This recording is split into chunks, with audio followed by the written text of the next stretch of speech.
passer la parole à Lorraine Janton qui va nous présenter le rapport 2023 sur la situation de la ville de Nanterre en matière d'égalité entre les femmes et les hommes. Merci Monsieur le maire. Chers collègues, chaque année, nous présentons un rapport complet sur l'engagement de la ville de Nanterre en matière d'égalité entre les femmes et les hommes. Des ressources humaines aux politiques sportives et culturelles, en passant par l'éducation, la santé ou encore la lutte contre les violences, ce rapport montre l'ensemble des actions et des ambitions portées par la ville depuis maintenant plusieurs années dans ce domaine. Je ne reviendrai évidemment pas sur l'ensemble des actions que nous avons menées. Permettez-moi simplement d'insister sur 2 points. Le premier, c'est, vous vous en doutez, la Maison des femmes. Cette structure municipale, engagement phare du mandat, jouit aujourd'hui d'un rayonnement incontestable. Inaugurée le 24 septembre 2022, la Maison des femmes a fait la démonstration, en un peu plus d'1 an d'existence, de son utilité et de sa pertinence. Un peu plus d'1 an au cours duquel nous avons accueilli 1300 femmes au 31 décembre 2023 et déjà 120 femmes depuis le début de l'année 2024. Qui faisons-nous dans cette Maison des femmes ? Eh bien, grâce au travail précieux des 2 agentes municipales de la structure, et j'en profite pour saluer leur engagement quotidien, et des associations partenaires, plus de 20, nous orientons, nous accompagnons des femmes victimes de violences dans leur démarche juridique, sociale, psychologique, tout en leur proposant des activités culturelles et sportives propices à leur reconstruction et leur épanouissement. Aussi, grâce aux partenariats menés tout au long de l'année avec le réseau de la Maison des femmes, nous contribuons à faire vivre les droits des femmes autour des temps forts organisés les 8 mars et le 25 novembre. La Maison des femmes, c'est aussi le lancement d'ateliers de sensibilisation à l'égalité filles-garçons pour les publics scolaires.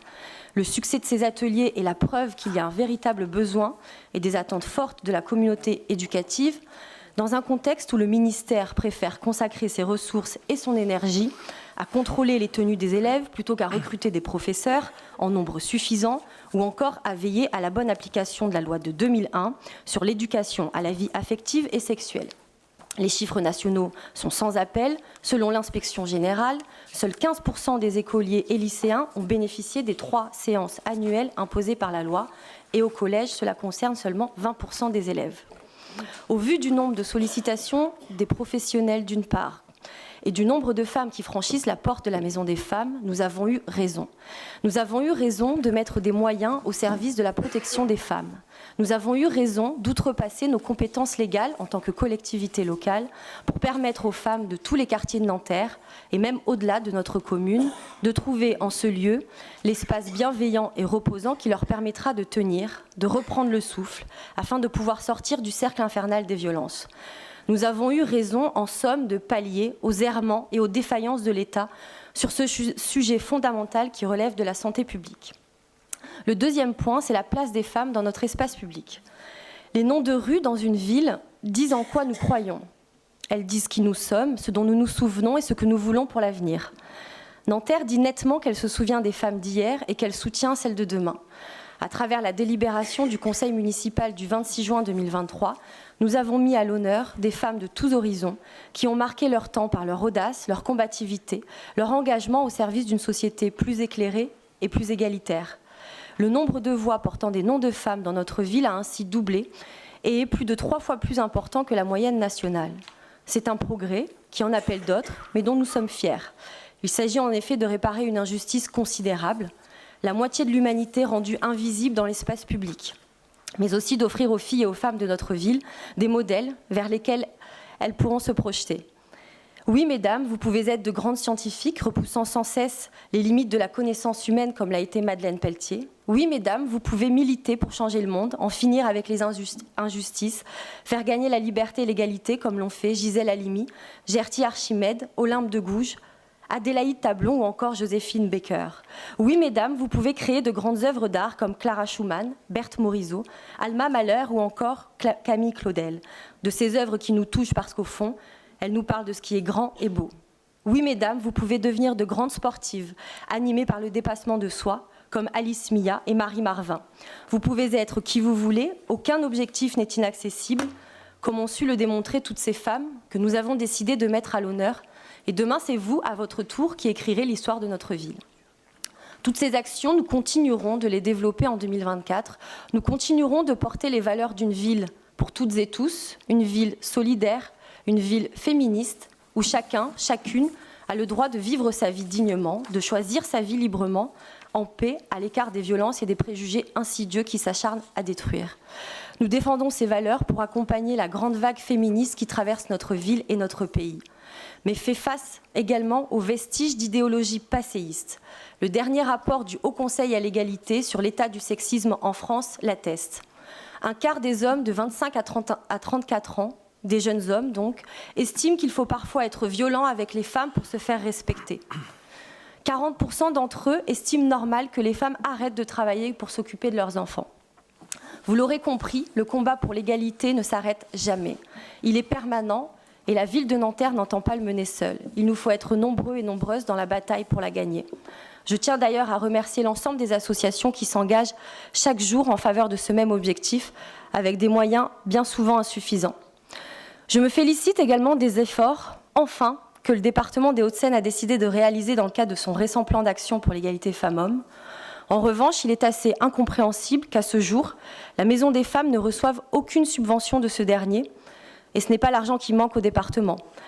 Je rappelle tout de même que nous assurons un accueil gratuit et inconditionnel des femmes et que 30% des 1300 femmes accueillies jusque-là sont des habitantes de Rueil, de Garches, de Vanves, de Suresnes, de Bois-Colombes, de Neuilly, Montrouge ou encore Saint-Cloud. Au total, 18 villes sur les 36 communes du 92.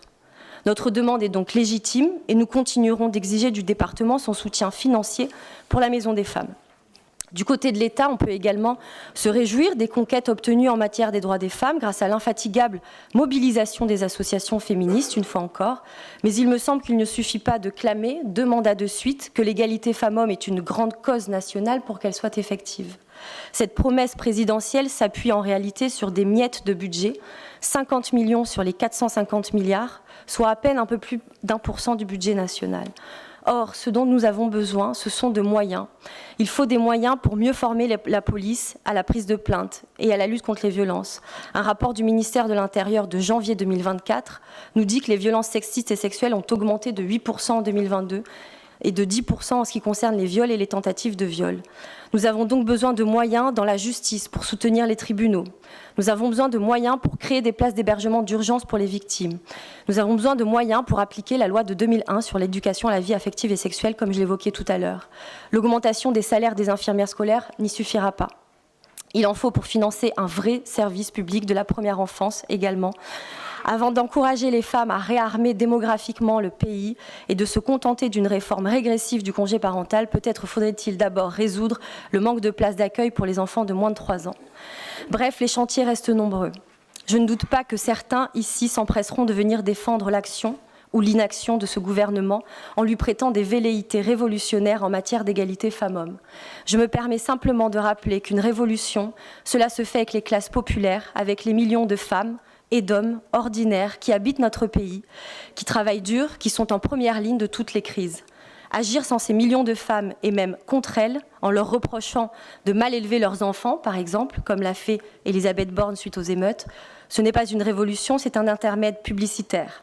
Ce n'est pas notre état d'esprit à Nanterre. La révolution féministe, nous la voulons permanente, populaire et irréversible. Grâce à votre engagement, grâce à celui des habitantes et des habitants de notre ville, c'est le chemin que nous avons pris. Continuons. Je vous remercie. Je vous remercie. Je passe la parole à Camille Bedin. Merci beaucoup pour ce rapport. Quelques remarques. D'abord, pour commencer, je voudrais rendre l'appareil aux déclarations qui ont été faites aussi par Lorraine Janton au dernier, je crois, l'une des dernières séances du Conseil départemental sur le rapport égalité hommes-femmes qui a été fait par le département des Hauts-de-Seine. Et comme tu viens de le rappeler là, je crois qu'on est dans la même démarche,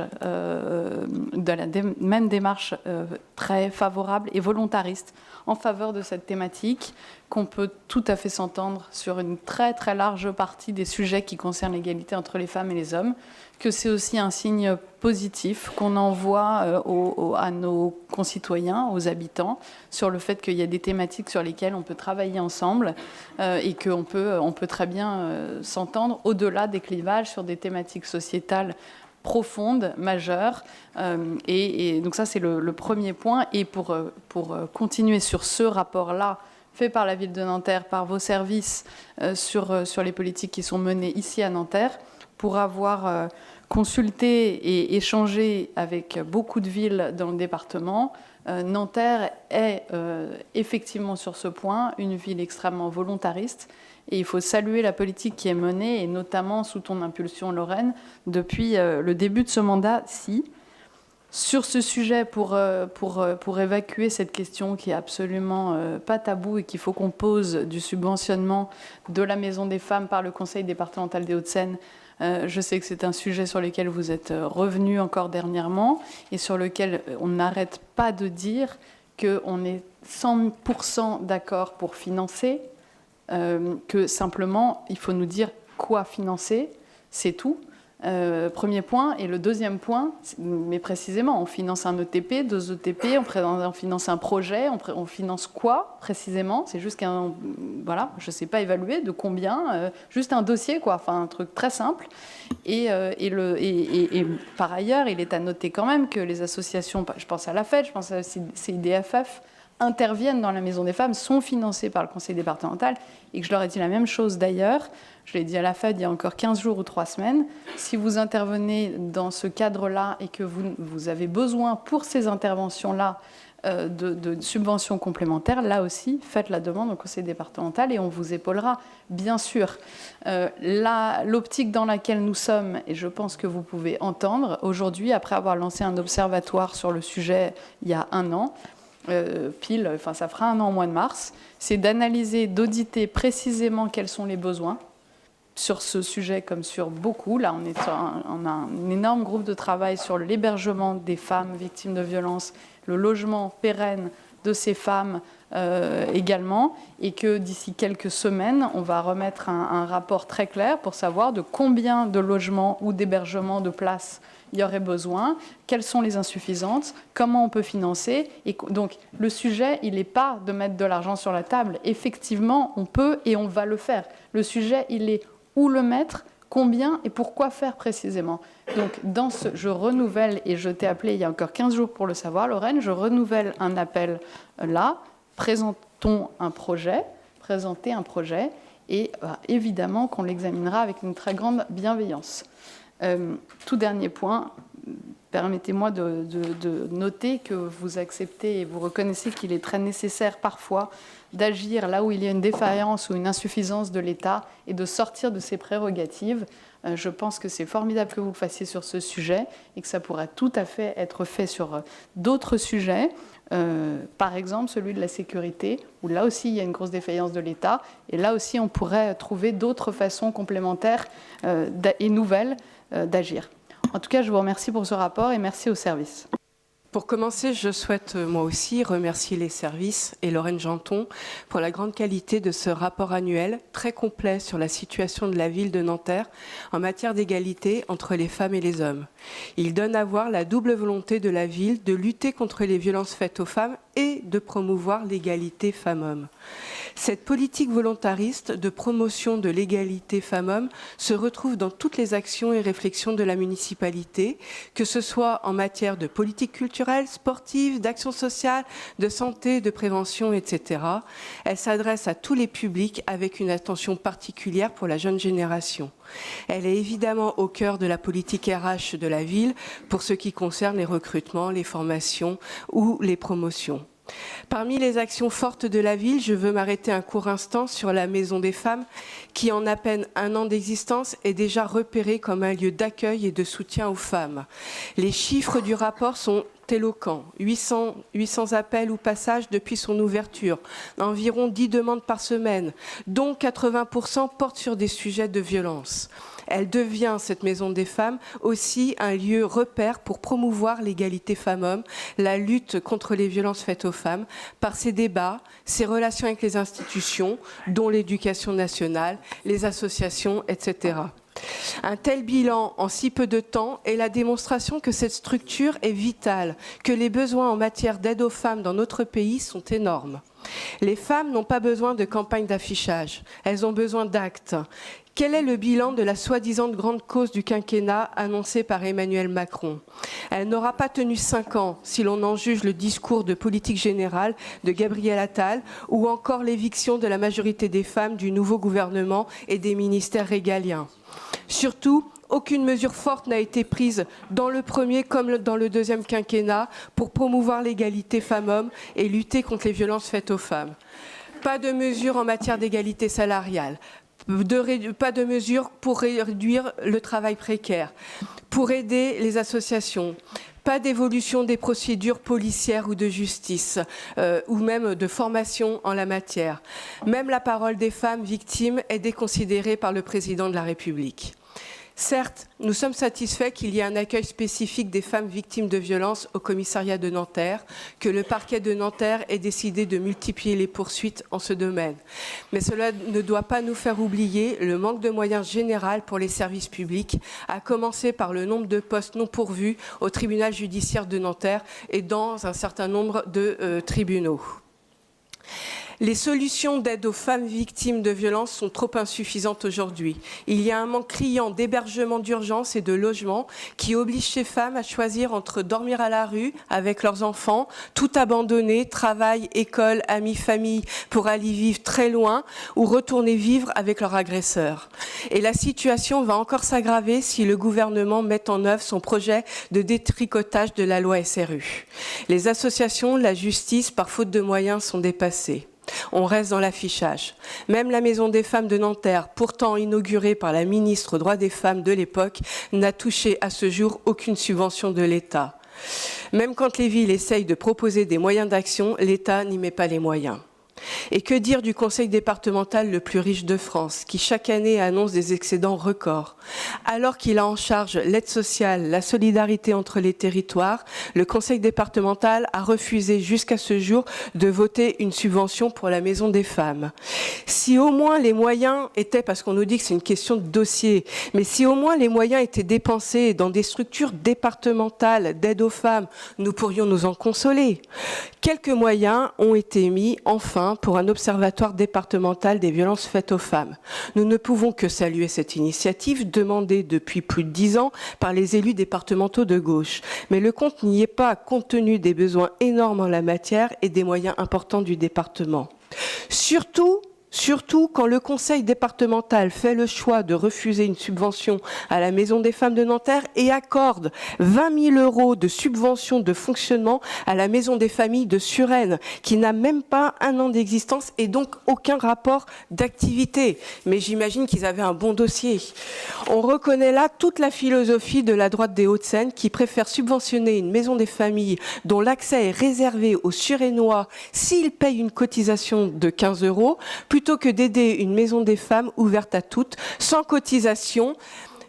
Moi, je vous ai pas interrompu, sans cotisation, et qui a accueilli en 2023 70% de Nantériennes et 28% de femmes dans l'ensemble du département. L'égalité des sexes est la condition sine qua non de toute liberté humaine, disait Simone de Beauvoir. Il reste encore beaucoup de chemin à faire dans ce pays pour y parvenir. À Nanterre, nous continuerons de nous battre pour le droit des femmes à vivre en paix, en sécurité et à égalité. Je vous remercie. Monsieur le maire, mes chers collègues, chère Lorraine, merci beaucoup pour cette présentation détaillée de notre action émancipatrice et protectrice des droits des femmes à Nanterre.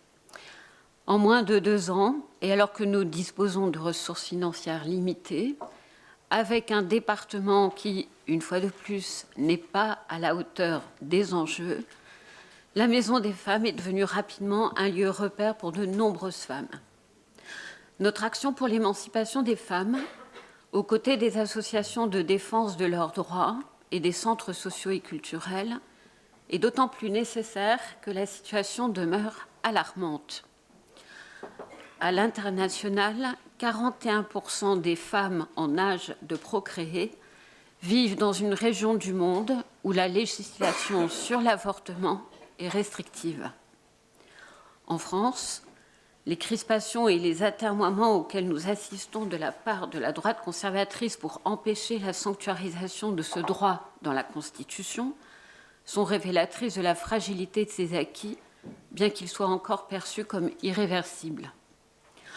En France toujours, et Lorraine, tu l'as rappelé tout à l'heure, et je voulais insister là-dessus, le 6e état des lieux du sexisme en France, publié récemment par le Haut Conseil à l'égalité entre les femmes et les hommes, contient des résultats d'enquête auprès de la population, et particulièrement auprès des jeunes de 25 à 34 ans, qui montrent que le sexisme ambiant est encore solidement enraciné dans l'éducation, à l'école, et même amplifié sur les réseaux sociaux.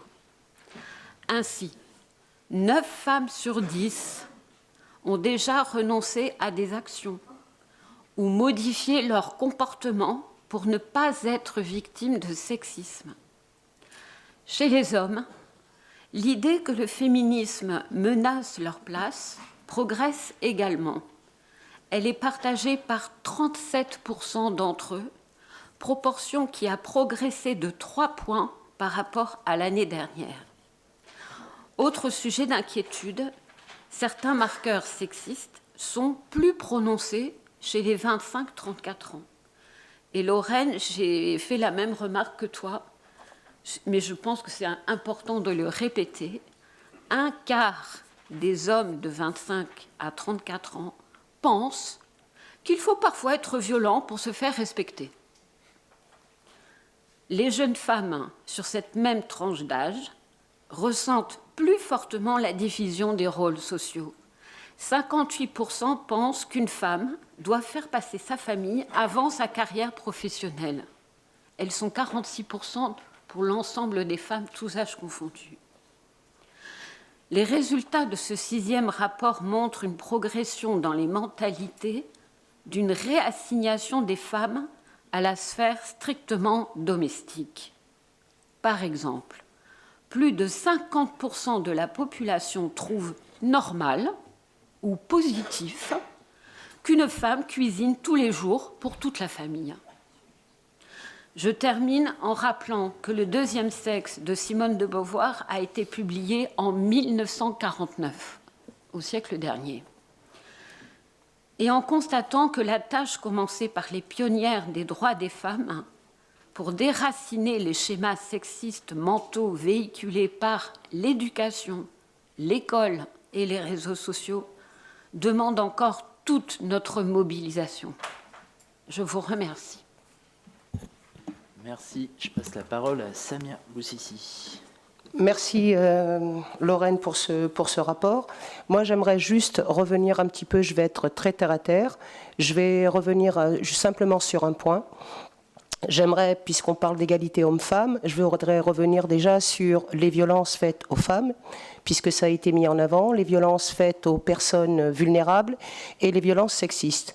J'aimerais, avant de commencer, déjà remercier tous les bénévoles qui nous interpellent, tous les gens de Nanterre, tous les citoyens des quartiers qui nous interpellent pour des situations de violence quand même assez graves où parfois des femmes se retrouvent seules dehors en pleine nuit avec des enfants en bas âge car elles n'ont plus où aller. Elles sont tellement traumatisées et comme il n'y a aucun lieu d'accueil, je ne reviens pas sur le travail qui est fait à la Maison des Femmes puisque j'en ai eu des échos et je sais pertinemment combien de personnes ont été reçues là-bas et qui s'y rend. Mais moi, je vais rester, comme je vous l'ai dit, un peu plus terre à terre, je vais parler des Nantériennes et des Nantériens. Il y a beaucoup dans cette ville et souvent nous sommes interpellés, mon collègue et moi, par des femmes qui nous appellent au secours et qui nous disent « Attention, il y a une femme dans la rue ». J'ai même travaillé indirectement avec des élus de la majorité sur des situations de femmes avec des enfants en bas âge qui n'avaient nulle part où aller, qui n'avaient même pas de quoi manger. Alors j'aimerais, moi, poser simplement une petite question. Comment pourrait-on faire justement pour pallier à ce gros problème qui existe quand même dans notre ville et je ne renie pas, je sais très bien que ce problème des violences pour quelques personnes, qu'elles soient âgées, jeunes ou moins jeunes, je sais très bien que c'est national, mais n'oublions pas que moi je suis sur Nanterre, nous sommes sur Nanterre et sur Nanterre il y a beaucoup de situations qui se trouvent dans cette situation. Donc qu'est-ce que Que pourrait-on faire? Comment pourrait-on travailler justement pour pallier à ce problème, pour éviter que des femmes retournent à leur domicile faute de trouver un lieu d'accueil ou un toit, ou le fait qu'elles ne peuvent pas retourner chez elles, parce que même en déposant une plainte, et tout le monde le sait, même en déposant une plainte, si le bail est au denon, le mari n'est pas en droit de quitter son logement, il a le droit aussi de rester. Donc c'est toujours la femme qui part avec les enfants et c'est toujours la femme qui se trouve dehors. Alors moi je vous lance un appel, comment pourrait-on faire justement pour pouvoir sortir ces femmes, je veux dire de la rue, les sortir du calvaire qu'elles vivent depuis des années et surtout en même temps protéger l'ensemble de la famille. Parce que tout le monde est touché, la femme et les enfants. Et c'est pour ça que je le redis encore une fois, je remercie tous les bénévoles de Nanterre et en particulier les femmes des quartiers qui travaillent en sous-marin, dans l'anonymat le plus complet et qui font tout ce qu'elles peuvent pour aider ces femmes qui sont à la rue en leur donnant à manger tous les jours. Merci. Le sujet est important, très important et trop sérieux pour être politisé comme il a pu être fait précédemment, pas l'intervention de Samia. Il mérite, je crois, qu'au-delà de prendre acte de ce rapport sur l'égalité entre les hommes et les femmes, nous nous arrêtions sur la situation de notre ville. Après tout, le sujet concerne au moins la moitié de la population et des habitants de Nanterre. Je remercie tout d'abord ceux élus, agents municipaux et membres associatifs qui ont contribué à la rédaction de ce rapport et surtout ceux qui agissent au quotidien, comme tu viens de le dire, en faveur de l'égalité entre les femmes et les hommes. Ce n'est pas un simple mantra politique ou un slogan, c'est la condition d'une vie harmonieuse, d'un développement économique et d'un développement durable pour notre ville, pour notre pays et au-delà. Le contexte de Nanterre appelle à des actions redoublées. Tous les indicateurs que vous avez décrits tendent à montrer que la situation des femmes est plus difficile à Nanterre que dans les communes voisines ou dans le département. Vous parlez de violences faites aux femmes, mais c'est également une question économique. Il y a un angle qui n'est pas exploré suffisamment à notre avis, c'est que vous oubliez 3 éléments essentiels qui ne figurent pas dans le rapport. Nanterre compte 24,4% de familles monoparentales et sur ces 24,4%, 20,5% sont des femmes seules avec enfants, ce qui est plus du double de la moyenne nationale. Nanterre compte un taux de pauvreté de 22%, quasiment le double de la moyenne nationale, et qui se concentre sur les femmes. Nanterre a la chance de compter une population jeune. Près de 40% de la population nantérienne a moins de 35 ans. Cela signifie qu'une action résolue envers cette jeunesse est susceptible de porter des fruits. Tant que ces éléments ne seront pas pris en compte dans une politique cohérente, y compris de la part de la ville, nous n'arriverons pas à adresser sérieusement cette question de l'égalité entre les hommes et les femmes. Aujourd'hui, le bilan est insuffisant pour y faire face. Votre ambition, et là je cite le rapport, est décevante. La poursuite, vous écrivez, la poursuite des actions menées en 2023 favorisant la promotion et le développement de l'égalité entre les hommes et les femmes dans les politiques publiques et dans la politique des ressources humaines de la commune en tant qu'employeur. Votre ambition est donc de poursuivre le soutien aux activités de la Maison des femmes, d'assurer ce que la loi exige de vous et appliquer le CLSPD que l'État pilote. À cela s'ajoute une forte féminisation des effectifs de la mairie, ce qui est salutaire, mais est-ce qu'un équilibre, notamment dans toutes les catégories, et dans les catégories notamment de A et B, n'aurait pas plus de sens? Pour le reste, et de votre aveu, vous n'avez pas de plan pluriannuel pour l'égalité femmes-hommes, puisqu'il doit être établi en 2024. Alors bien sûr, nous saluons le travail de la Maison des femmes, la place qu'elle a prise dans la ville de Nanterre, sur laquelle vous appuyez votre bilan. Mais la Maison des femmes n'est pas suffisamment associée au tissu urbain, aux associations nantériennes. Vous avez eu raison, vous nous l'avez dit à plusieurs reprises. Oui, il faut une démarche volontariste et on est tout à fait d'accord par rapport à ça. Vous accusez l'État de ne pas contribuer, ce qui est faux dans la structure de financement. Alors, la maison des femmes ne doit pas être l'arbre qui cache la forêt. Nous vous proposons et demandons d'aller plus loin. Vous évoquez, et vous avez raison, une sensibilisation à l'égalité entre les hommes et les femmes. Mais pourquoi ne pas viser une véritable culture de l'égalité? Nous vous proposons une série de mesures susceptibles de la renforcer. Nous l'avons vu, Nanterre concentre un taux particulièrement élevé de familles monoparentales, très majoritairement conduites par des femmes. Que faites-vous? Pourquoi ne pas instaurer un plan spécifique pour assurer un suivi, un soutien aux familles monoparentales, aux côtés des actions déjà actives, des associations déjà actives? Pourquoi ne pas développer aussi davantage, comme le font d'autres communes, et j'ai des noms d'associations à votre disposition, une politique de santé communale spécifique et dédiée au suivi et à la santé des femmes dans chacun des quartiers de Nanterre? Pourquoi ne pas impliquer d'autres acteurs? Parmi toutes les associations qui perçoivent une subvention, pourquoi ne pas co-construire et mettre en place des conventions d'objectifs et de moyens incluant des actions spécifiques à l'égalité femmes-hommes? Pourquoi ne pas aussi construire avec l'ensemble des acteurs cette culture de l'égalité et prévoir des actions spécifiques auprès des élèves? Dans l'ensemble des écoles primaires de la ville, publiques ou privées, une action de sensibilisation, et avec les collèges et les lycées généraux et professionnels, et également avec l'Université de Nanterre, une action coordonnée. Les entreprises basées à Nanterre, c'est vrai, à minima pour les grandes et moyennes entreprises, disposent souvent d'ambitions affichées en la matière. Pourquoi ne pas construire avec elles des actions spécifiques sur l'égalité entre les femmes et les hommes dédiées aux Nantériens? Bref, pour ce thème primordial qui requiert la plus grande ambition, nous vous proposons d'inclure encore d'autres acteurs et d'inscrire votre action sur la durée pour en faire véritablement la grande boussole de ces politiques municipales. Je vous remercie. Parole à Didier Debord. Oui, donc je n'avais pas spécialement prévu d'intervenir au nom du groupe des élus socialistes sur ce sujet, mais l'ensemble des groupes s'étant exprimés, je ne voudrais pas que certains croient que le groupe socialiste se désintéresse des sujets relatifs à l'égalité réelle des femmes et des hommes, d'autant que cette loi a été portée par un gouvernement socialiste et que nous fêterons au mois d'août prochain les 10 ans de cette loi. Ce que je veux juste dire, c'est que nous nous retrouvons pleinement dans les propos, dans les très beaux propos qui ont été portés par Laurine au nom de la majorité municipale. Nous tenons à lui apporter tout notre soutien dans les actions qu'elle porte au sein de la Maison des femmes et au-delà. Et donc, nous retrouvons dans ces propos, je ne serai pas plus long. Merci Laurine pour cette intervention.